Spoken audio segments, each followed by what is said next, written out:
Bonjour et bienvenue dans Esprit d'entreprise, l'émission des grands entretiens du Figaro TV, l'émission qui donne la parole aux chefs d'entreprise. Bonjour Olivia. Bonjour Gaëtan.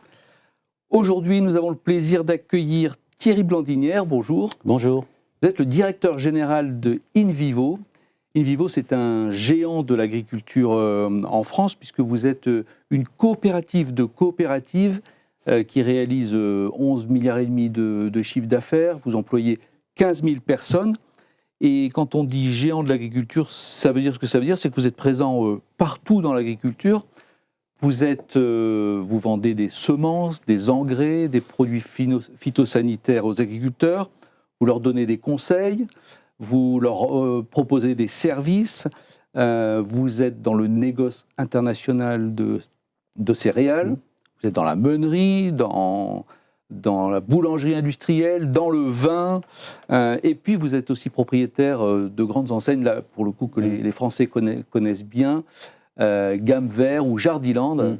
Un peu comme si vous étiez un peu le couteau suisse de l'agriculture. Et justement, on va évoquer évidemment tous vos projets dans ces secteurs, ainsi que votre vision de ce que doit être la ferme France et la ferme du futur. Vous nous direz comment les agriculteurs peuvent et doivent s'adapter au changement climatique, mais surtout, quelle est l'ambiance dans le monde agricole. On sait que c'est le sujet du moment. Et justement, pour aborder ce premier sujet, je vous propose d'écouter Arnaud Rousseau, qui est le patron de la FNSEA, le premier syndicat agricole. C'était jeudi au micro de RTL. Depuis un an, le monde agricole qui crie sa colère n'est pas entendu et que pour la deuxième fois en moins de 6 mois, les agriculteurs à qui on avait fait des promesses les voient passer devant eux sans aucun résultat. Parce qu'il y a eu une dissolution et parce que depuis quelques jours, la motion de censure qui a fait tomber le gouvernement ne nous offre plus d'interlocuteurs en capacité de répondre aux questions et aux engagements qui nous ont été faits. Alors justement, Thierry Blandinière, maintenant qu'on a un Premier ministre en la personne de François Bayrou, est-ce que l'espoir est à nouveau permis pour les agriculteurs français ? C'est sûr qu'aujourd'hui, les agriculteurs sont inquiets.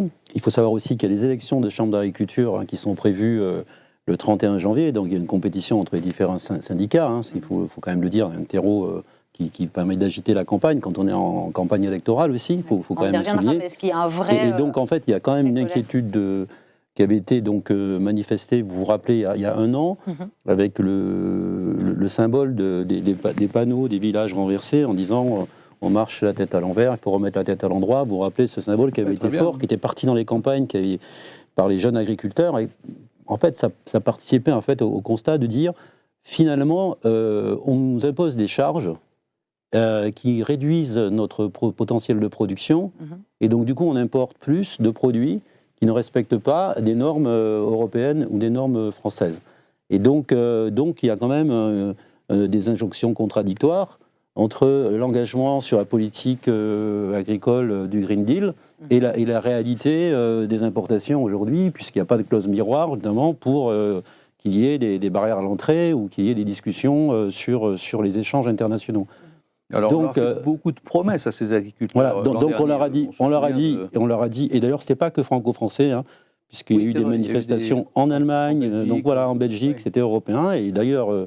Il y en a aujourd'hui encore en Grande-Bretagne et en Espagne. En Espagne, donc l'Europe s'en est saisie, puisque de toute façon, il y a eu une inflexion sur le Green Deal qui a été apportée. Et donc en France, le Green Deal, c'est l'accord des grandes transitions agricoles, mais pas que.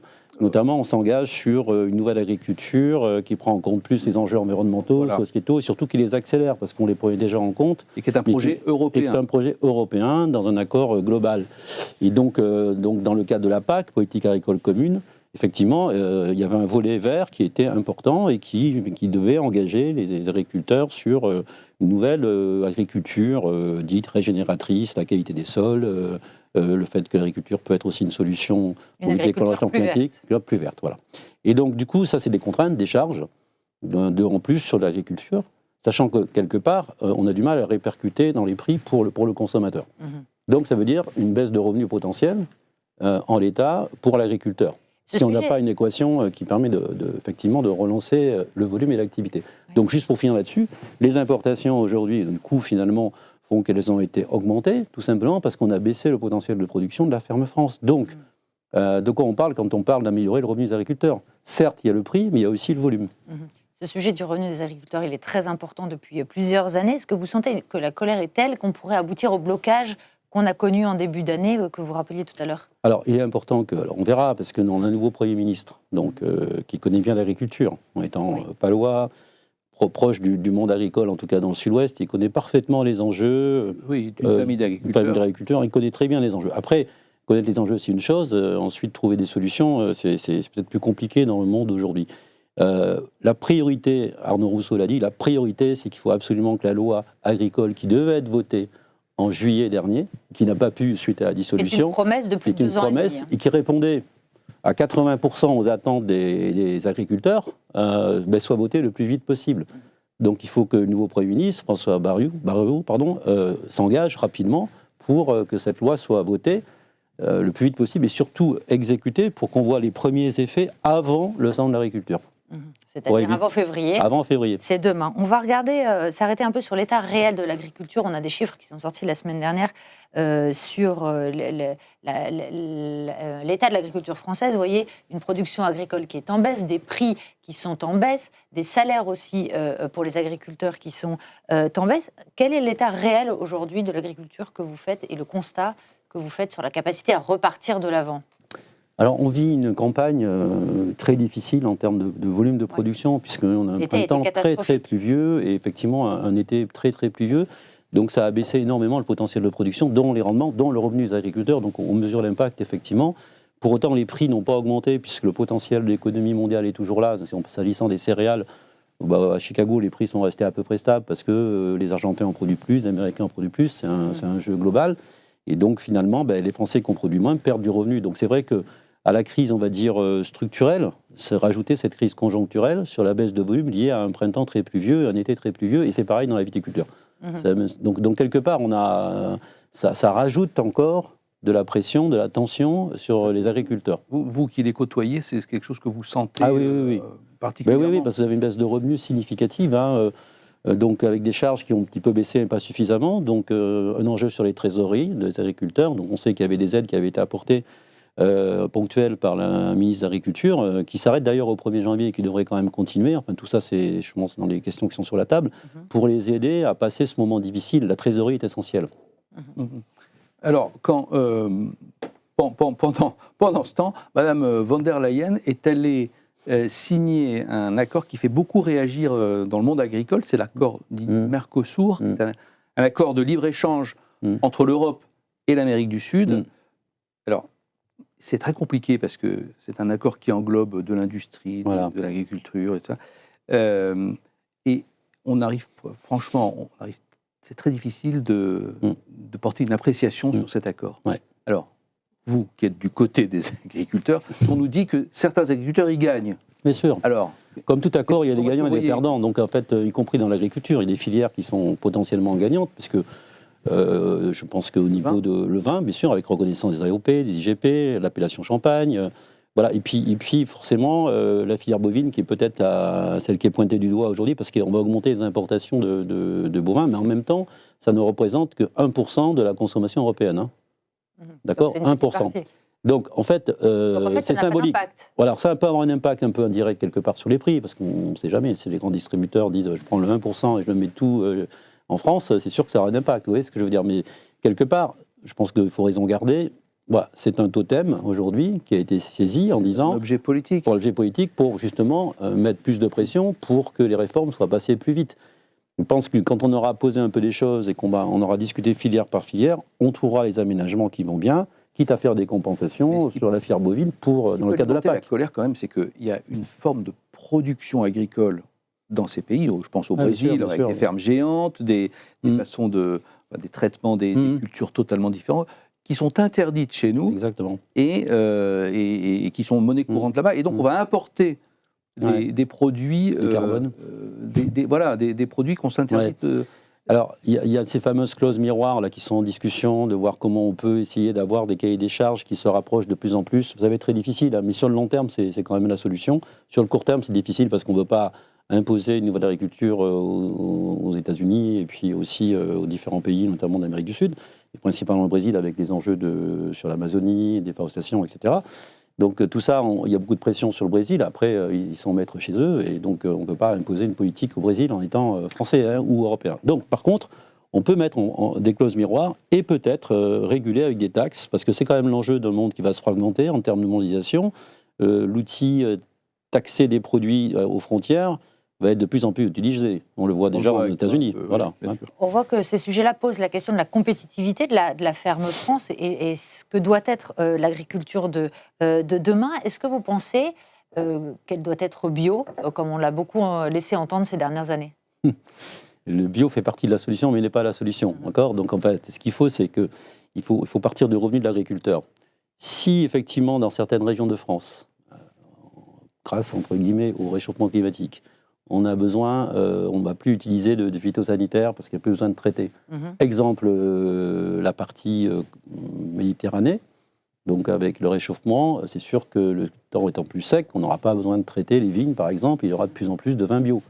Et ça sera une vraie différenciation. C'est plus facile à faire que dans des régions plus pluvieuses. Voilà, si vous allez à Bordeaux, par exemple, c'est extrêmement compliqué pour le vin bio de s'installer, puisque bon, c'est un climat atlantique, il y a des pluies, et le mildiou existe, et quand il est là, il faut le traiter dans la journée. Et ce n'est pas des solutions bio qui permettent de traiter ce type de... On voit d'ailleurs que la chute du bio a été très forte depuis le début de l'année, on est à moins 7,5%. Alors, Ça veut dire qu'il faut aller vers d'autres pratiques agricoles plus régénératrices. Que ça fait partie de la solution.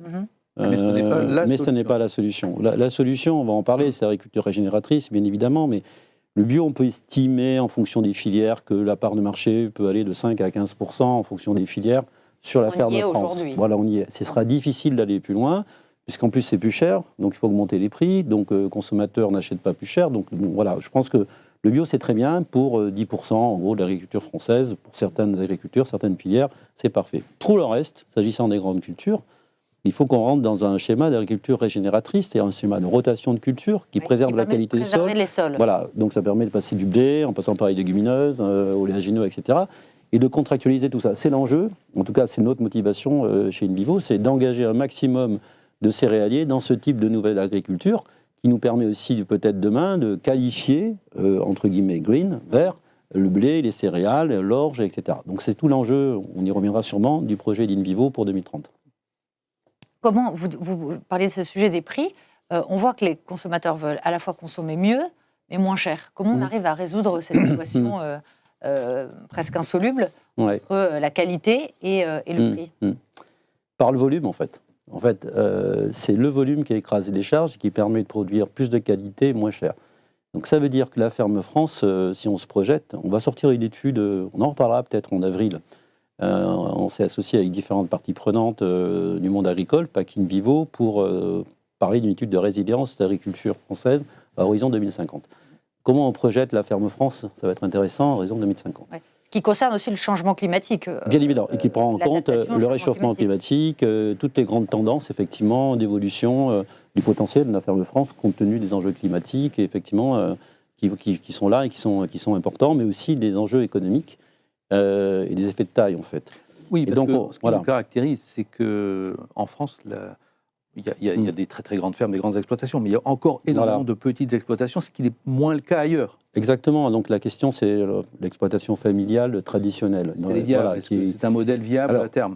Il y a des modèles, peut-être dans le sud-ouest de la France, que je connais bien, où on peut avoir des fermes de 40, 60 hectares qui font du maïs et avec des productions de poulets label, de canards à foie gras, de cultures spécialisées en semences. Tout ça, c'est un modèle économique qui est assez résilient. Plutôt haut de gamme, en fait. Plutôt haut de gamme, parce que ça correspond aussi aux spécificités du potentiel de production de ce territoire. Donc ça ne veut pas dire qu'il faut des fermes de 700 hectares en Aquitaine, c'est pas ça. Donc il y a une solution intéressante avec des fermes qui doivent se consolider autour de ces grandes filières polyvalentes, en fait. Et puis, vous avez les grandes cultures dans certaines régions où là, il faut absolument qu'il y ait la taille des fermes de 500, 600, 700 hectares, 1000 hectares, de manière à pouvoir amortir les charges fixes dans la collecte et être compétitif sur un prix de toute façon qui est mondial. On ne fait pas le prix. C'est à Chicago que ça se passe. Donc ça veut dire si on veut continuer à produire du blé, il faut pouvoir s'ajuster au prix mondial, donc cours de Chicago, et de produire avec le minimum de charges et le maximum de volume. Et les Français sont prêts à accepter ce genre de méga fermes? Alors, méga ferme, on est loin de... Ça existe déjà, des fermes de 500, 600 hectares. Oui, mais volontairement. On va pas aller sur des fermes on n'est pas en Ukraine, on n'est pas en Russie. Ferme des 1000 vaches. Ouais, alors ça, c'est pour le lait. Qui a fait beaucoup de bruit. Qui sont à 500 maintenant, voilà. En fait, c'est monnaie courante ailleurs. Alors, la difficulté, Et en plus, même. et c'est pour ça qu'il faut qu'il y ait des politiques qui fassent de la pédagogie, en fait. Parce que c'est un enjeu de pédagogie. Il faut expliquer que c'est pas parce qu'on est grand qu'on fait de la mauvaise qualité. On peut être grand, compétitif, faire une bonne qualité de produit qui répond aux attentes et en même temps qui règle l'équation du prix. Et qui règle aussi l'équation d'économie circulaire qui permet de produire dans de meilleures conditions, bien-être animal et respect des enjeux environnementaux.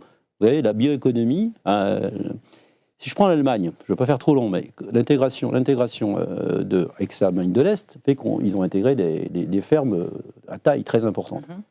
Qu'est-ce qu'ils ont fait? Ils ont fait une économie circulaire qui fait que ces fermes sont vertueuses et respectent les normes environnementales tout en étant à l'échelle. Donc ils sont très compétitifs et c'est pour ça que l'Allemagne est devenue le premier producteur agricole européen.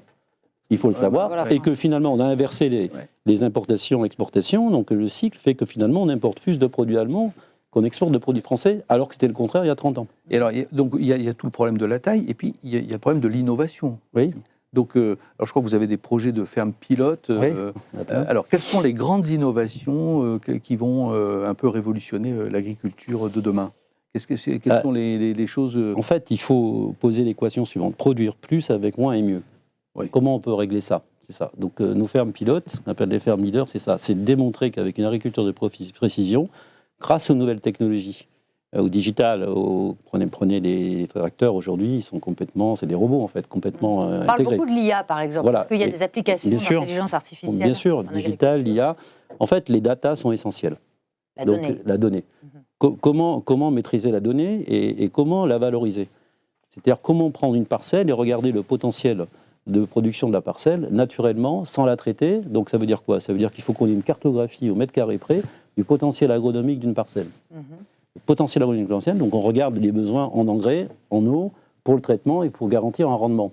Donc l'agriculteur, une fois qu'il aura cartographié sa parcelle et qu'il aura son application de sa parcelle, il pourra piloter le traitement au mètre carré près. Ah oui, c'est des appareils. On en est là. Et ça, c'est l'IA. Et ça déjà, ça existe. Hein. Ça existe déjà. Déjà dans pratique, le cours de ferme. on le fait déjà. Hein. Et c'est répandu. Et donc maintenant, tout l'enjeu, c'est de passer à l'échelle. Ouais. Et comment on finance cette technologie, comment on aide l'agriculteur à s'équiper. Ça fera partie de la loi d'orientation agricole aussi. Voilà. Et ça, c'est bien pour les jeunes aussi, on y reviendra, parce que c'est très attractif en fait. C'est une agriculture moderne, connectée, vous voyez. On va passer peut-être à une troisième partie sur votre stratégie en tant que coopérative et que InVivo. Alors on l'a dit, Gaëtan l'a dit tout à l'heure, vous avez fait le choix de développer un peu tous azimuts sur plein de métiers différents. Est-ce qu'on peut être bon partout? Non. C'est pour ça qu'on est en train de faire des choix. Alors on y reviendra, parce que vous avez investi beaucoup dans le vin, par exemple. Voilà. Est-ce que c'était une erreur? C'était pas une erreur, parce que en fait, si je parle du vin particulièrement, c'était en 2015. Hein, donc en 2015... Vous aviez racheté Cordier. Cordier, et puis on avait repris Val d'Orbieu, on était devenu le troisième opérateur. On est toujours le troisième opérateur sur le marché aujourd'hui, hein, bien évidemment. Qu'est-ce qui s'est passé entre 2015 et aujourd'hui dans la filière viticole? Finalement, la conjoncture, chaque année, était difficile et ça devient structurel. C'est-à-dire qu'aujourd'hui... boivent moins de vin. Surtout du vin rouge.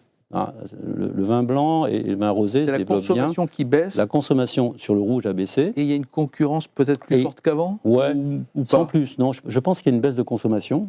Et surtout, on a énormément d'outils installés. Savez-vous qu'il y a encore 650 caves coopératives en France? 650 caves coopératives en France. 300 caves coopératives sur 3 départements. Donc dans l'Aude, dans les Pyrénées-Orientales, etc. Donc tout ça, ce sont des petites structures qui forcément ne sont pas compétitives et qui doivent se restructurer. Donc ça, c'est l'enjeu de la restructuration de la filière viticole qui est sur la table aujourd'hui, hein, puisqu'on voit que maintenant, il y a des défaillances possibles de certaines coopératives. Et donc on parlait par exemple des banques, sont assez inquiètes de l'avenir de ces coopératives qui restent un peu isolées. Donc il va y avoir sûrement tout un enjeu de recomposition du paysage. Donc c'est nécessaire, c'est peut-être pas mal pour un bien. On va arracher des vignes aujourd'hui dans certaines régions, vous savez bien. Dans le Bordelais, parce qu'il faudra peut-être demain replanter, mais des cépages différents, justement, adaptés au climat et surtout qui répond aux attentes des consommateurs d'aujourd'hui. Peut-être un Bordeaux plus fruité, par exemple, et moins boisé, pétillant. Mais vous avez tout ça, en fait. Il faut s'adapter à ça. On ne veut pas le Bordeaux traditionnel, très boisé du passé. Bon, je crois que c'est plus les attentes en termes de goût des consommateurs. Donc, il faut adapter tout ça. Et ça prend du temps, parce que planter des vignes pour 5 ans, 10 ans, donc c'est vraiment un enjeu de long terme. D'où l'étude de résilience qu'on veut projeter. Et donc, vous restez dans le vin ou non, finalement? Parce qu'on... Alors, nous, il y a 2 niveaux dans le vin. On va rester dans le vin sur la partie, on va dire, collecte et vente de vrac. Donc, on se repositionne sur le métier de commerce, en fait, de vrac, qui est essentiel aujourd'hui, parce qu'on a une puissance très forte d'achat aujourd'hui. Et ensuite, on vend des vins vrac, ça veut dire des vins quand même qui sont travaillés. Hein. Attention, c'est pas du raisin, et qui sont vendus à différents opérateurs. Après, on a une filiale qui s'appelle Cordier, qui est le 3e sur le marché. On pense qu'il y a qui est négociant. On pense qu'il y a trop de négociants, et nous, on est prêt à se rapprocher d'autres opérateurs pour structurer la filière. D'accord. Alors le groupe InVivo est un groupe qui a énormément évolué, notamment depuis que vous êtes là. Vous avez racheté la grande opération, ça a été Soufflet, qui est une meunerie et de la boulangerie industrielle, et un céréalier énorme. Vous avez aussi un projet de rapprochement de vos enseignes avec Casino à un moment donné. Et en fait, quel est le périmètre que vous voulez donner à InVivo ? Comment est-ce que vous voyez ce groupe dans les prochains mois, les prochaines années ? On a une vision très claire. En fait, on veut créer un groupe agricole à l'échelle européenne, ayant la taille critique, capable de rivaliser avec les grands opérateurs américains et chinois, s'agissant des céréales. Donc ça, c'est clair. Ça veut dire augmenter notre potentiel de trading et avoir une dimension européenne de négoce. Et ça veut dire aussi travailler première transformation, deuxième transformation de la filière blé et orge. Première transformation, par exemple sur l'orge, c'est les malteries. Depuis qu'on a racheté UMG, on est numéro 1 mondial. Oui, parce que si le vin va mal, la bière va plutôt bien. Même parce que les gens boivent plus de bière. Vous avez raison, Olivia, même si quand même il y a un ralentissement, et on le voit bien, de la consommation mondiale. Nos principaux clients, qui sont des brasseurs bien connus, vous connaissez, ralentissent aussi parce qu'il y a quand même un ralentissement de l'économie mondiale et ça se traduit par une consommation qui se ralentit sur la bière, même si le potentiel long terme est là. C'est-à-dire que le monde entier peut consommer de la bière, de l'Inde au Mexique.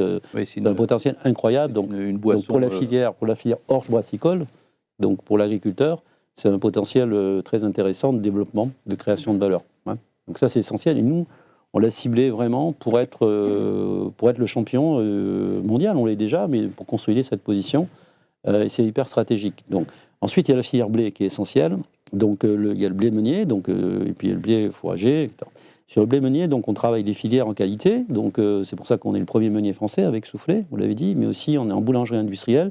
Et on veut aller dans le retail sur tout ce qui est boulangerie artisanale, chaînée. Donc, on a racheté une chaîne qui s'appelle Louise. Voilà, etc. Donc tout ça, ça fait sens en disant, on veut maîtriser de la semence de blé jusqu'à la transformation, et de pouvoir tout acheter pratiquement à un agriculteur en disant, on prend tout ce que vous faites, et ensuite nous, on fera le tri, on dira, il y a une partie qui partira au négoce international, une partie qui sera transformée, une partie qui sera traitée sur différents débouchés, que ce soit en France ou à l'international. Il faut qu'on le fasse à l'échelle. Et savez-vous qu'on pourrait peut-être demain devenir presque le leader mondial des céréales, puisqu'en fait, quand on regarde s'agissant du blé et de l'orge, quand on regarde nos concurrents, ils sont plus orientés sur le maïs, soja, si on prend les Américains ou si on prend les Chinois. Donc il y a un enjeu, il y a une place à prendre, parce que le bassin de production, demain avec le réchauffement climatique, le bassin de production Nord-France et Europe du Nord, voire bien sûr, on verra ce qui se passe avec la Russie, mais jusqu'à l'Ukraine, nous permettrait d'avoir le plus grand bassin de production de céréales. Et la France retrouverait des céréales, c'est une bonne chose. Voilà, et ça c'est notre ambition, notre motivation de tous les jours. Comment construire ce groupe à l'échelle ? On verra. Thierry, on parle avec les Allemands, etc. Il y a plein de questions qui sont devant nous, mais c'est l'enjeu. Voilà. On voit que vous avez plein de projets. Thierry Blandiner, on va peut-être passer une dernière partie qui concerne la gestion au quotidien du groupe. Vous dirigez une coopérative de coopératives.